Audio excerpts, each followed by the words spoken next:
जय श्री राम दोस्तों। मैं पवन प्रजापति, आपका दोस्त और होस्ट। आज हम बात करने वाले हैं कुलधारा की।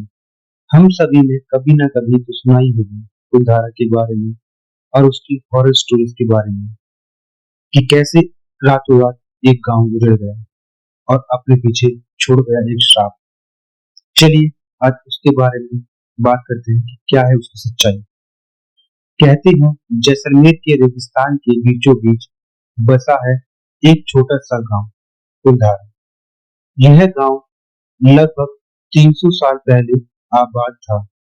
यहाँ पालीवाल ब्राह्मण रहते थे जो अपने ज्ञान, खेती की कला और समृद्धि के लिए जाने जाते थे। लेकिन आज वहाँ सिर्फ खंडर है, टूटी हुई हवेलियां, बिखरी दीवारें, सोने चौक और एक सन्नाटा जो रात को और गहरा हो जाता है।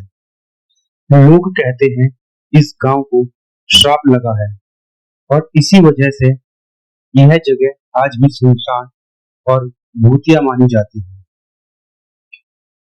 कहा जाता है कि लगभग 18वीं शताब्दी में कुलधारा एक समृद्ध और खुशहाल गांव था।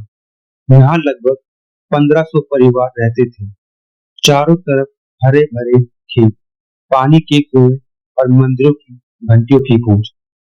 लेकिन इस शांति में तूफान तब आया जब जैसलमेर का क्रूर शासक सलीम सिंह या सलूम सिंह ठाकुर की नजर इस गांव पर पड़ी। सलूम सिंह अपनी लालच और क्रूरता के लिए कुख्यात था। वह गांव से भारी कर वसूलता था, लेकिन असली डर तब फैला जब उसकी नजर कुलधारा के मुखिया की बेटी पर पड़ी। कहते हैं वह लड़की रूप और सौंदर्य की मिसाल थी। सलूम सिंह उस पर मर मिटा और जबरदस्ती उसे अपने महल ले जाना चाहता था। उसने ऐलान किया, या तो लड़की मुझे दे दो, नहीं तो पूरा गांव तबाह कर दूंगा।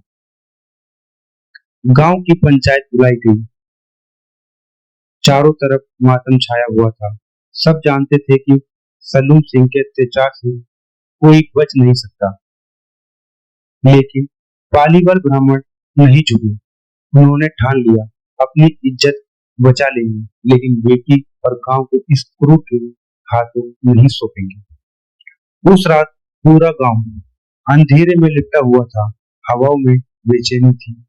अचानक ढोल और शंख की आवाजें गूंजने लगी। सभी परिवार, औरतें, बच्चे, बुजुर्ग सब अपने घर छोड़ इकट्ठा हुए। कहते हैं उस रात, एक ही रात में पूरा गांव खाली हो गया।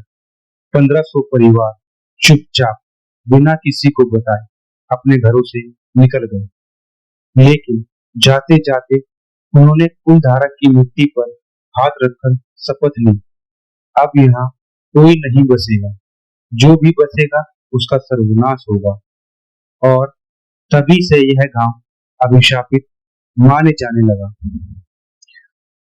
आज जब कोई कुलधारा जाता है तो वहां सिर्फ खंडर है, टूटी हवेलियों की दीवारें मानो अब भी उन चीखों की गवाही देती है। लोग कहते हैं कि रात में वहां से रोने की आवाजें आती हैं। कभी बच्चों की हंसी सुनाई देती है तो कभी औरतों के पैरों की पायल। कई बार यात्रियों ने बताया है कि अचानक हवा भारी हो जाती है, जैसे किसी अनदेखी शक्ति का बोझ। कुछ लोगों का दावा है कि जब उन्होंने वहां रात बिताने की कोशिश की तो अजीब आवाजें आने लगी। दरवाजे अपने आप बंद हो जाते थे। अचानक तेज हवाएं चलना। किसी ने कहा कि उसने परछाई देखी जो इंसान की थी, लेकिन चेहरा नहीं। कई बार वहां अचानक रेत के तूफान उठते हैं, जैसे किसी अदृश्य शक्ति का गुस्सा। इसी वजह से सरकार ने वहां रात को रुकने पर पाबंदी लगा रखी है। इतिहासकार कहते हैं कि शायद पानी की कमी या आर्थिक समस्याओं के कारण गांव खाली हुआ होगा, लेकिन स्थानीय लोग अब भी यही मानते हैं कि यह पालीवाल ब्राह्मणों का श्राप है जो आज भी जिंदा है। कल्पना कीजिए, आप और आपके दोस्त रोमांच के लिए रात में फुलधारा में जाते हैं। टॉर्च की रोशनी रोशनी में खंडरों को देखते हुए अचानक आपकी टॉर्च बंद हो जाती है। चारों तरफ सन्नाटा, और तभी आपके पास से किसी के कदमों की आहट सुनाई देती है। आप सोचते हैं शायद कोई और पर्यटक होगा, लेकिन जब आवाज तेज होती है, आप देखते हैं कोई नहीं है। फिर हवा में एक लड़की की धीमी हंसी सुनाई देती है। आप मुड़ते हैं और अचानक आपकी नजर एक पुरानी टूटी हवेली पर जाती है।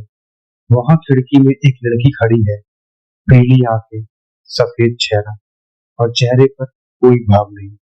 आपका दिल तेजी से धड़कता है और तभी वह लड़की धीरे धीरे गायब हो जाती है।